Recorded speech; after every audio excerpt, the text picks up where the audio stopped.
Okay. Okay, people. We're gonna get started now. Oh, wait, here we go. This one on. There you go, sorry. What was it?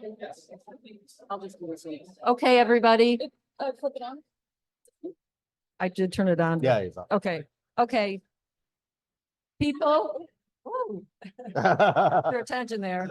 Okay, time to get started. So I'm just going to introduce quickly Professor Ed Guo, who up until this September was our chair for the last 6 years and really catapulted the department to great heights. And that's part of the reason that probably all of you guys came here. And so without further ado, he is going to talk about his professional journey. Okay. Well, thanks, Lisa. Thanks very much for letting me to talk about life stories. I'm very happy back. And for those me follow me on the social media, last year I had a great time in somewhere. I think it's really, this is probably the first time actually I talk about my history. I don't think anybody in the department know where I come from. And then when I put this title, say, humble Hunan boy's journey to become a Columbia professor. And this was humble. I'm not sure about the humble that. You can see, humble boy can change to a Columbia professor. So that's my journey. As I said, I was born in, oh, what's the slide? Okay. Yeah, I was born in China and in South Hunan province in the city of Changsha. And for you do not know where Hunan is, and you probably in New York City, you can find the Hunan restaurant. So we feature things very, very spicy, very, very spicy. So, so if you want to have a hot contest with me, I think Cameron is setting up like hot professors. And you actually can join me to see who actually can eat the most spicy food. And then these places also have a lot of natural beauties. And one of the places is called Zhangjiajie. And that's really the really beautiful mountains inspired the movies, which everybody knows. So my ancestor come from very humble, very poor family until two brothers take the chance to join during the Taiping rebellion period time, Heaven Kingdom rebellion time. So they're from Hunan. So therefore they joined a troop from Hunan province, and then they continued to try to repel this rebellion.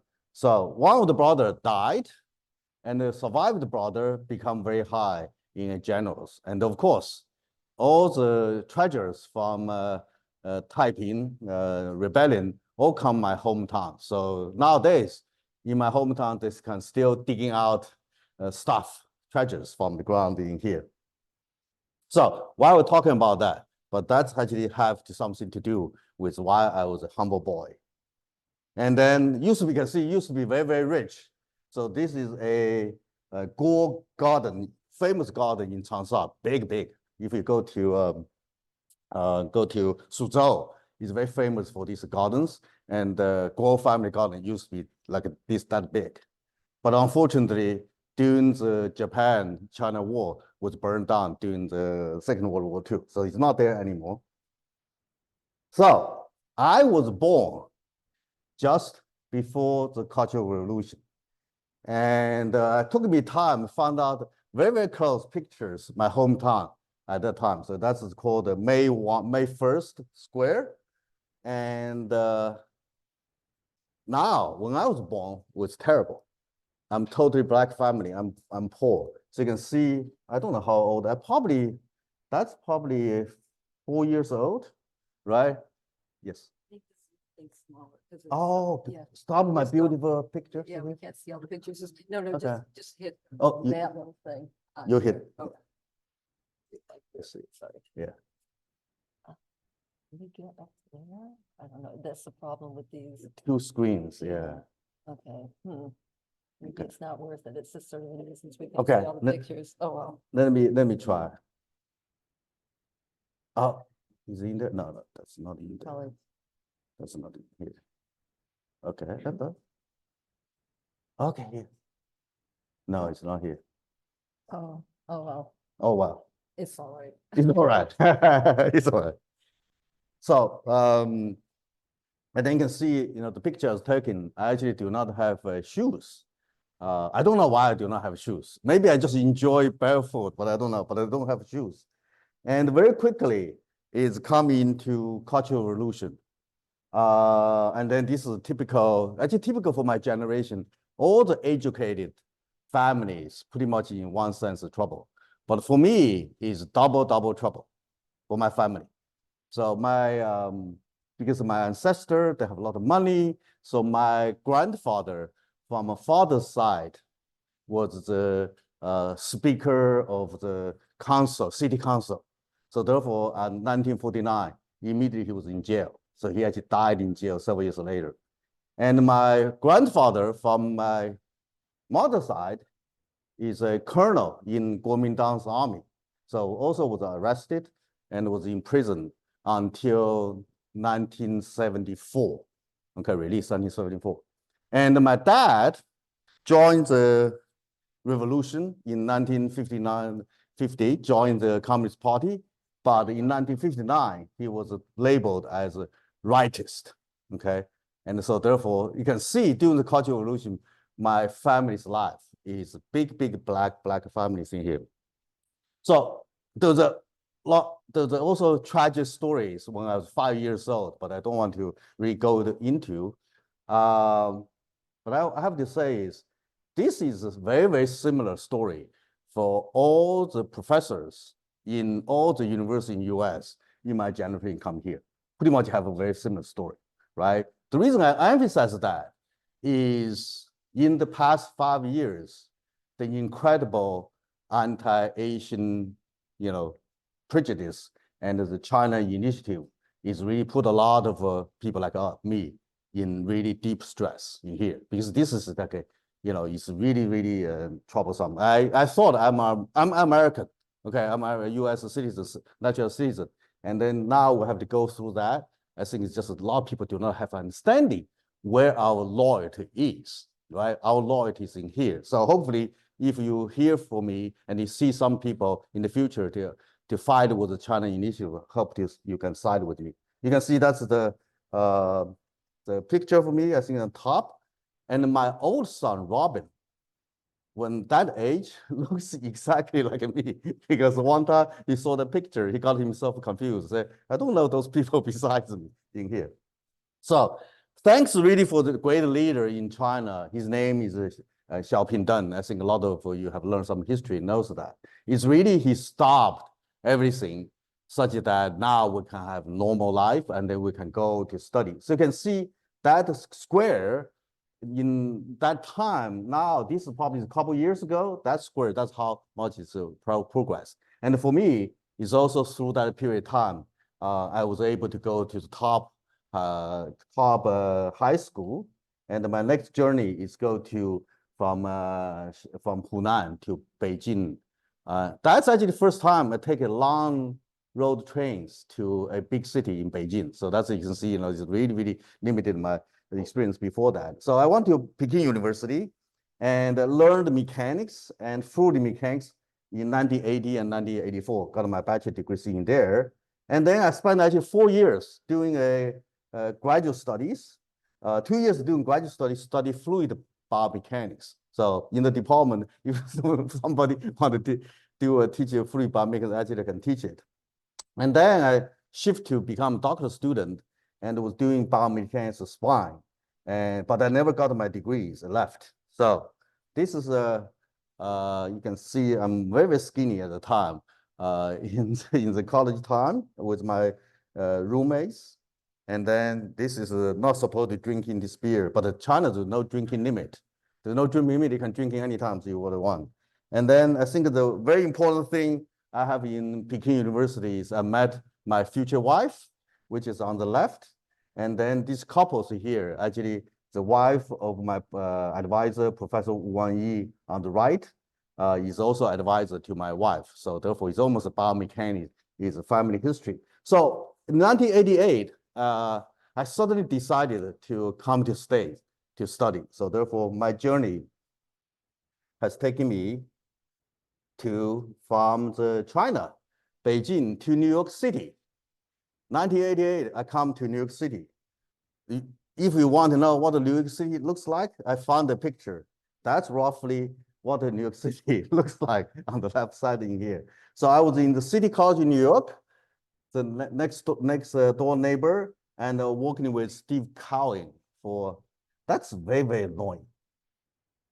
But I don't know how to get there.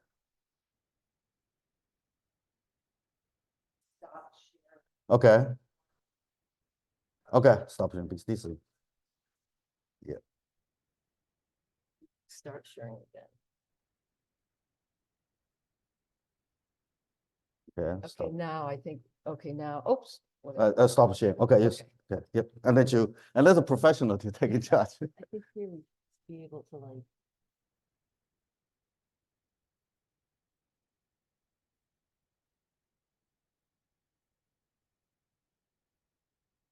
At least that's smaller. It's not like everybody. I think maybe that's all I can. We're trying to get rid of, because there was too many things in the. Oh, no, you're good. So share screen again. Okay. Just go back to where you were. Okay.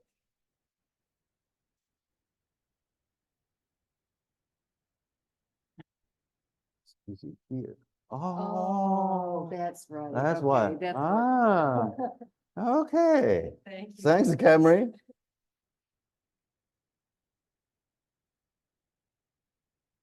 Okay. Thank you. So, professors here. So I was there in City College for 1 year. I studied with Steve Cowan, a professor. Unfortunately, he passed away 80 years ago. 80 years ago. So he's also one of the pioneers in biomechanics. He's a member of National Academy. So I put also a title. We didn't publish a paper together. I want to put the titles in there. Is periostem and endostic control of bone remodeling on the torsional load. So it's very interesting. If you ask me later, this actually come back to what I'm doing research currently. So after that 1 year, I decided to go to North, and then I moved from New York City to Boston. I started my graduate studies, this time intensively, at the Harvard MIT program of Division of Health Science and Technology. And then I have three advisors. Tom McMahon not only is a professor at Harvard, but also a novelist. So he actually wrote many novels related to science, including the atomic bombs. And also, unfortunately, he passed away young, of age of 1958.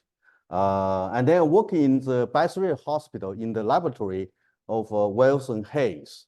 And he's one of the top leaders in the bone mechanics field.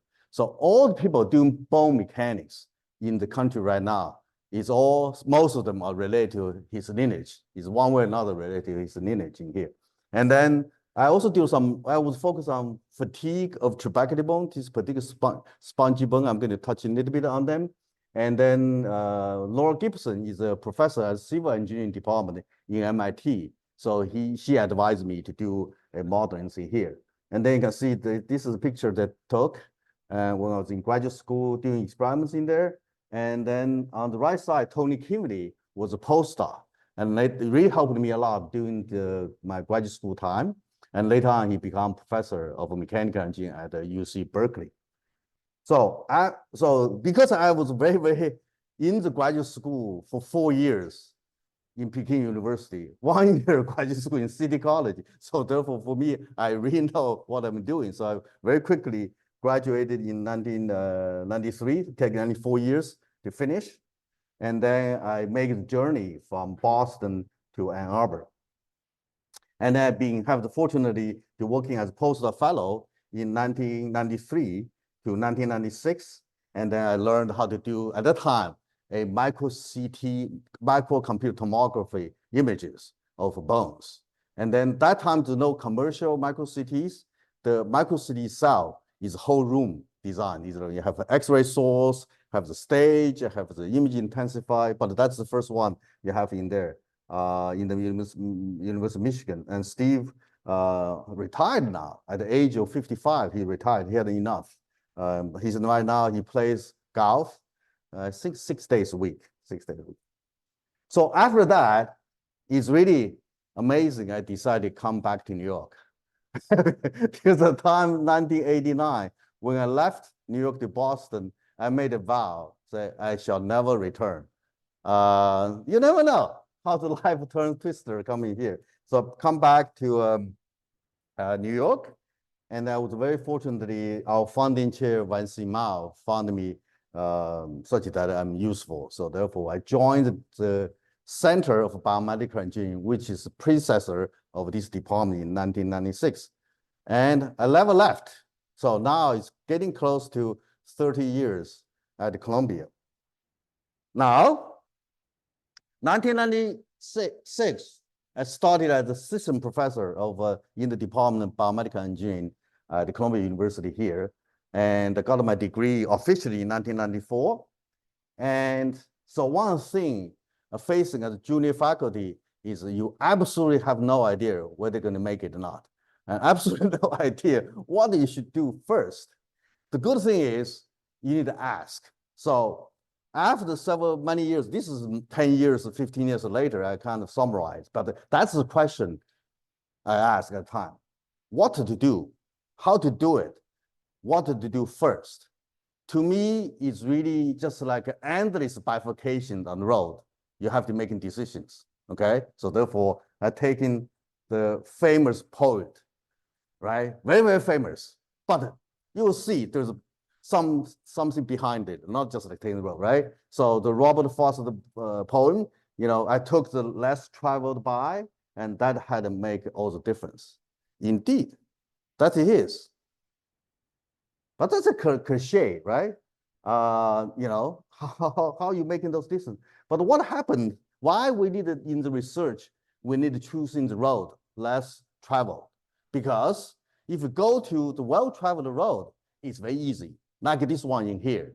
But I'm pretty sure at the end of that road, and then the house is going to be very, very expensive.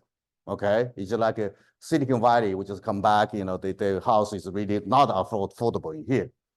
But you can do different approach, like in here. It's very difficult, there's no road. You have to use, to cut the road out of this forest, but not guaranteed. May happen such that we will go to a paradise, right? So that's what he's saying. That's what the less traveled means. But you say, well, that's not useful. I mean, that's just beautiful, but that's not useful. But I did follow the things literally. A lot of time I have temptations, but I resist that temptations because as you do graduate school, do postdocs, you have certain things you're very familiar with, certain things you do not know.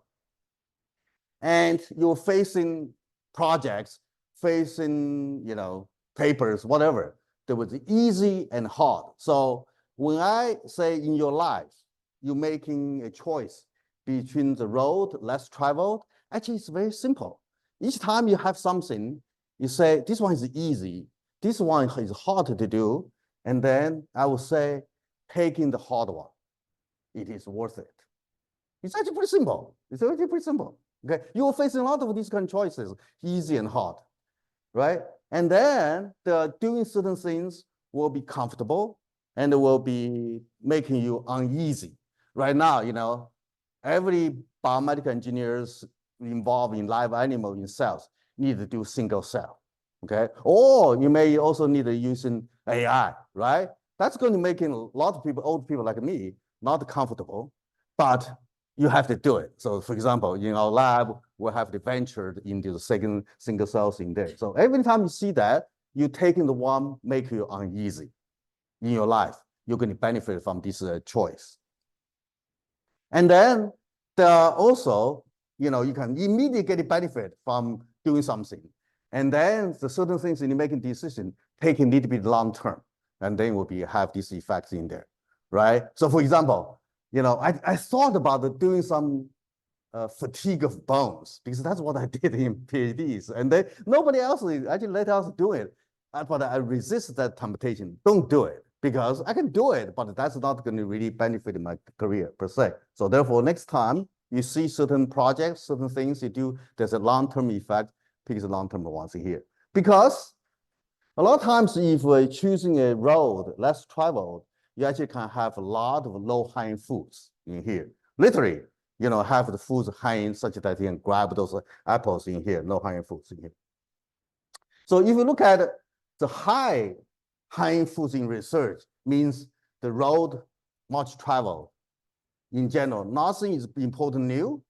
And also you cannot catch up. You saw the people, have done something, it's very difficult to catch up. They're always several steps ahead of you. And then quite honestly, easy one already to be taken care of. So the only one you have is very, very difficult. Of course, only high-hanging fruit is left.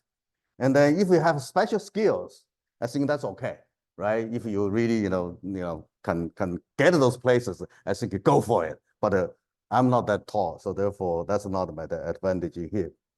So as I mentioned, I have a advisor, Wang Yi, later professor in Peking University. I did a 2-year master and then 2-year of PhD research. So at the time, he actually forgot about it. Several years later, many years later, talked to me. So when he said to decide a research direction, you want to plant a grapevine instead of just funding a bunch of grapes, right? If you plant a grapevine, then the vine will divide. So therefore you will unlimited bunches of grapes. I think this is really a concept you think about it, right? Deciding a very important research directions, your life, you need to see, okay, if I done this, there's many opportunities happens right in here. So I truly to looking at those ones in here. So I'm doing biomechanics, but I'm going to tell you a biomedical imaging specialty I developed in my career in here. I say it's one grapevine concept. As I said, I went to University of Michigan. They have the first microcomputer tomography look at images of bones, right? So, but at the time, it's extremely large. I do computations, I convert them in models, and it's 1 million elements at 30 plus years ago. It's very scary, right? So therefore, the computer will take in several weeks to do computation, right? So the concept actually comes very simple: is can I have a simpler model based on these tubercular types, plates and rod, right? So you can see on top there is an image, 3D rendering of the spongy bone I'm interested in spine, in hip. That's what my specialty is. You can see there are some structures looking like a flat piece. That's a plate, and also one-dimensional structure like a rod, right? So I was thinking if you're able to simplify this model based on that, and then you can do a lot of things in here. The question you're going to ask me one, is this new? Yes, it is new. It is difficult. Yes, because I have no clue how to do it because I'm a biomechanics person. I don't know how to do it. But then the next question you want to ask it is important or worthwhile, right? Because it's fun. It's fun to do, but it still need to verify actually it's important to do because they can create I believe it's important because it's creating a new efficient modeling technique for this tubercular bone, and also a new technique can describe the 3-dimensional structure, providing basic science of bone microstructure and clinical significance in human skeletons, and then improving fracture. So that's in my field. I believe that's very important. And then do people tell you, maybe you do not need it? There are people tells me I should not do it by my friends, Tony Kimley, because Tony Kimley is doing like 10 million elements, sending supercomputer to computer, say, you don't need to do it. So that will come back to this point. When decide to do something, you verify it's new, it's difficult, it's important, and then you also need to have faith on it, right? So I put on the early time of my career, I followed these patterns, okay? I developed techniques such as kind of making, if I solve this problem, I'll have a lot of different research can do. For example, we developed this technique where we can keep the bone, the 3-dimensional bone alive for 3 months, 3 weeks, 4 weeks, and then we can apply mechanical loading and looking at how the bone cell under mechanical interact with them. So we got a lot of grants on that.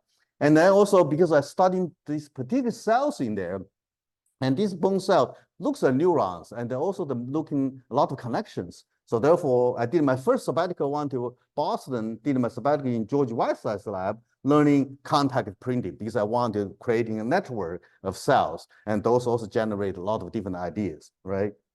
And then I also, many years ago now, and then I want to study the cell three-dimensionally very quickly. So also develop this quasi 3D microscopy such that you have top looking at cell and the side, you put a mirror of 45 degree, you can look inside simultaneously. You can have a lot different color, and it's very different, technique in doing that.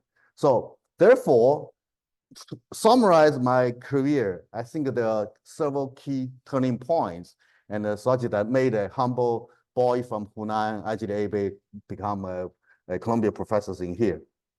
One is right people, okay? That's the number one very important thing. I think that's also the number one very important thing in the future. In you go to companies, become leader. Picking up people is very important. For me, solving that three-dimensional plate and rod segmentation technique is a key collaborator. Hunan Saha, Felix Wally, Tony Kimini is really very important. I have very good collaborator. You cannot do it by your own. And then very important, super talented graduate student. So every professor in any field will admit the graduate student made it. So you have good graduate student, the project moving forward. If you do not have good one, and the project will fail, right? So right people is most critical.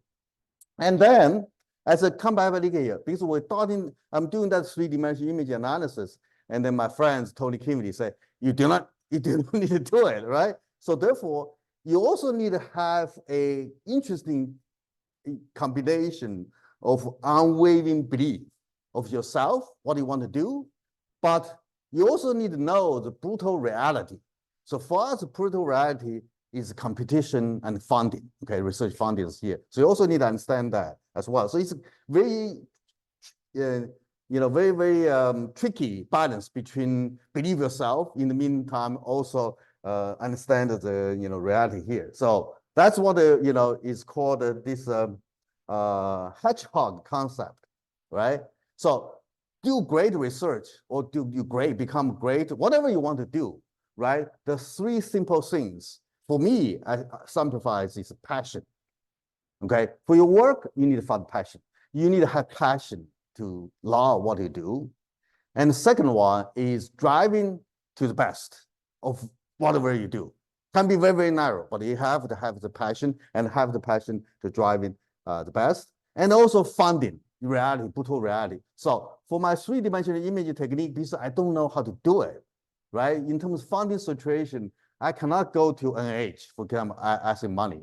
And then I can go NSF asking money because they want to see this high risk, innovative approaches. So my first funding for this technique is come from the NSF because the bought idea, so the idea is very good. So that's a simple hedgehog. So hedgehog just doing one thing, collecting, nuts and putting in the holes. Okay, so very simple, not complicated, And then the second one is king of the new technology. Anything with technology in research, you need to make sure you grab on it. Single cell technology in biology, I think you have to be able to have the ability to do it, right? And for me, is really this technique called the digital topological analysis technique, working with Poonam Saha and made breaking through how to segment this bone into plates and rods here. So the second one is very important, is key technology, right? And then you need to keep working on the one kind of stuff because it will be slow. If you're doing difficult thing, you need to keep at it. And then so 1994 to 2005, really almost 10 years. And then with my graduate student, myself, my collaborator, we keep working it, right? The problem is finally we solve it. We got money in 2006. We actually solved the problem completely 2007. And I was very excited because we were talking to my graduate student. I was in China. We have the phone, and then finally we're breaking through with one. So when you have this one thing here, so not only we using this technique, a lot of many collaborators actually using this technique to study this tubercular bone here. So there is a flying wheel concept in terms of building up, right? The flying wheel is heavy, you're right, and then taking time to turn them, turn. But as soon as begin to turn, the edge itself can expand, amplify, right? So it's almost like an effortlessness thing happening here. So therefore, you can see these techniques we have developed, and then looking at micromechanics modeling of trabecular bone, then we have a lot of patients, these beautiful pictures you're showing here, a lot of people actually using it already. And then because I have this technique, and then also the medical school, the body's human micro-CT called HR PQCT can measure in patients. Then I have tons of people from medical school beginning to collaborate with me. Before I have this one, they don't need me. Why they should collaborate with the engineer, right? So therefore, when you have a certain specialty, actually you're going to do it, right? So therefore, collaborate a lot of people, a lot of money, and then really in clinical collaboration is fantastic, right? And then you never know what it is getting into, right? And then one time we did a study studying the bones from a Chinese woman and a Caucasian woman. And then on the right side is a segmentation of a Chinese woman, and the left side is a Caucasian woman. And then the red is rod, and the green is plate. So by your eye, you can see the Chinese woman's bone is completely different. It's a lot of greens, a lot of plates. And then they actually affect the fracture risk in osteoporosis of Chinese woman is about 30% of Caucasian women. So that part partially explaining why they have so many fracture risk in here. So that also got to be very, very interesting. I want to do the studies in China because in China, they also got way north west part of China, they have people, 70% of Caucasians and 30% of Asians. So very, very interesting. So, and then I tried many, many years. Finally, I decided, okay, I need to take in the concept of the mobile unit and then put this high resolution scan in there. You see, almost 2016. And then I begin to design this. And then essentially it's a RV, okay? Not only you can sleep, there is a bathroom. There's also kitchens in there. And then that's the machine. You can see there is a high resolution CT machines in that truck. And then I cannot drive that truck yet, but as soon as I come back, back to China this summer, and then I want to drive this truck or travel around the country, and then also have the study done, have genetics done right here. So I launched this one as a Silk Road project, and then I launched them in a perfect time, December of 2019. So therefore, nothing happened. The truck is still there. I checked it last time was there, but I'm in the process now really rejected because of the many canceled studies we have done because of COVID restriction in China only opened a couple of years ago, so therefore cannot do it. But but you see, you never know what they're getting into here, right? And this one now is almost done for osteoporosis, but turns out this technique can actually have great potential. Looking at one disease, we do not have early diagnosis, also do not have any treatment either, is osteoarthritis. And then we may find out is bone is more important than in the cartilage. I was joking with my colleagues in ORS. I said, come on, you look at it. The term is called osteoarthritis. Of course, it's a bone problem. So, but it is indeed, we feel, it is bone actually have significant to say in this disease. And the good thing about bone is there are a lot of anti-osteoporotic drugs available. So therefore, this one, if we're proving, and then we're actually quickly turn into prevention as well as treatment. So I'm very excited. We got a grant last year, and then we begin to look at those studies in here. So interestingly, how I summarize this. This actually, what I summarize is with aid, not ChatGPT. I use ChatGPT quite a lot.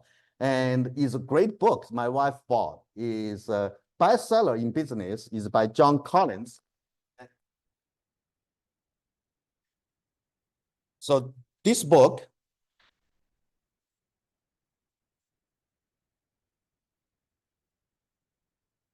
examines a characteristics of great companies like Apple, like Amazon, why they, in the 30+ years, why they've been great companies in here.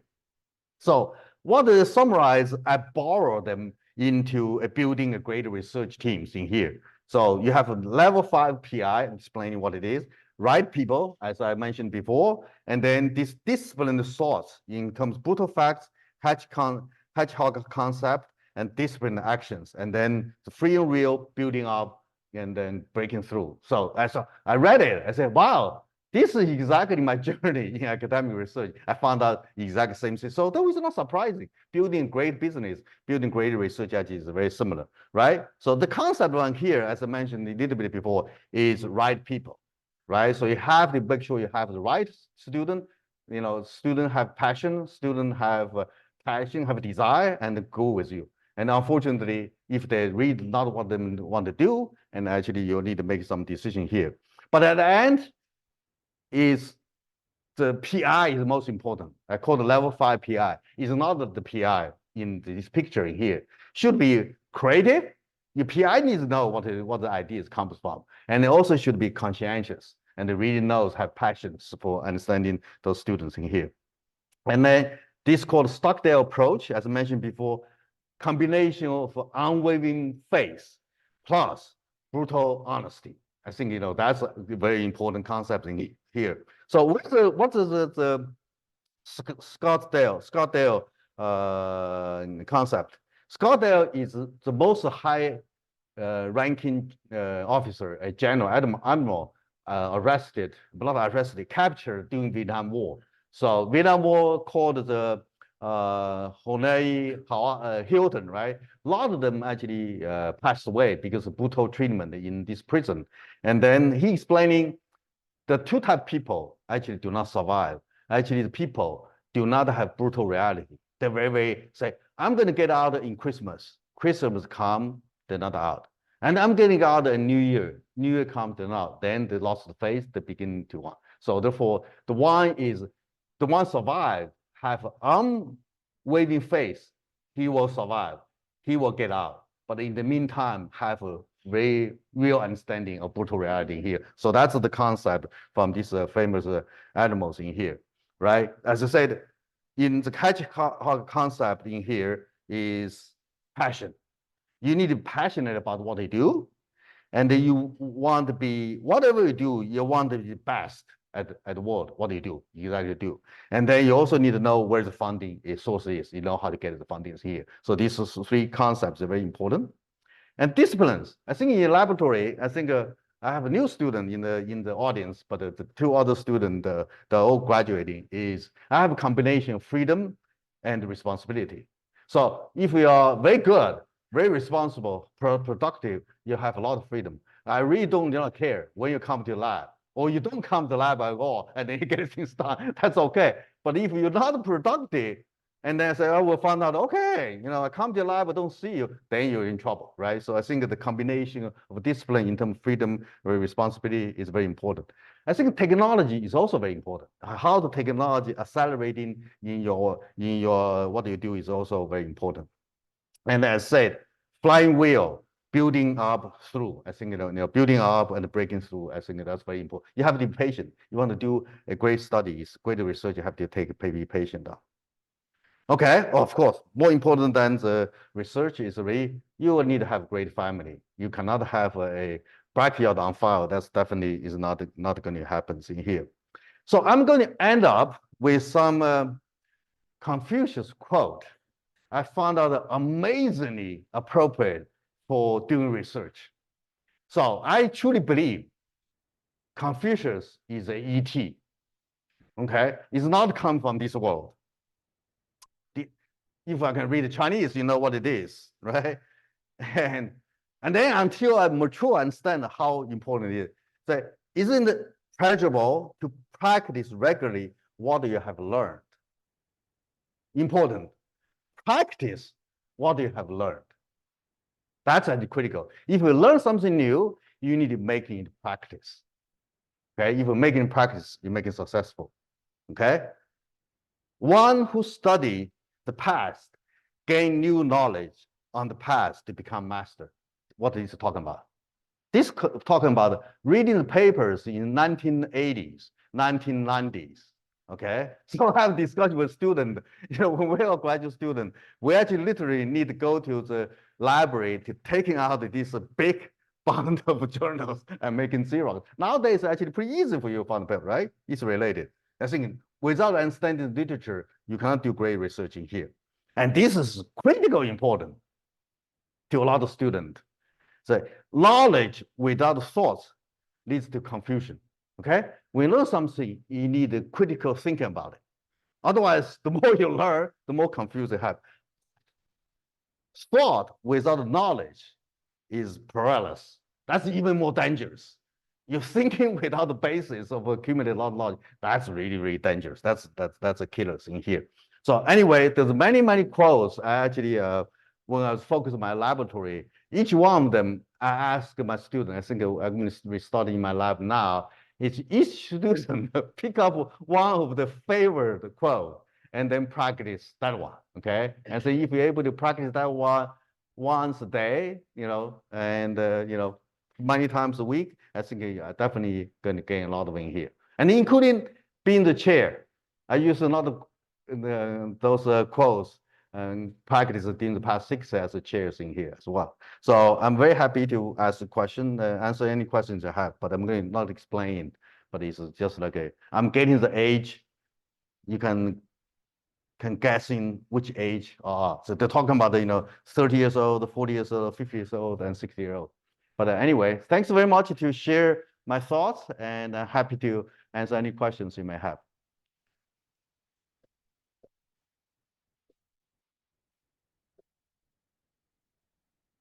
I think Lulu said it's good.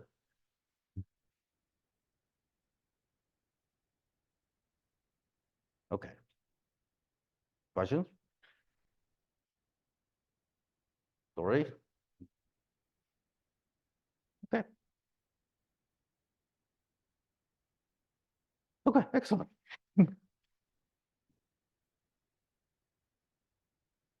Yes.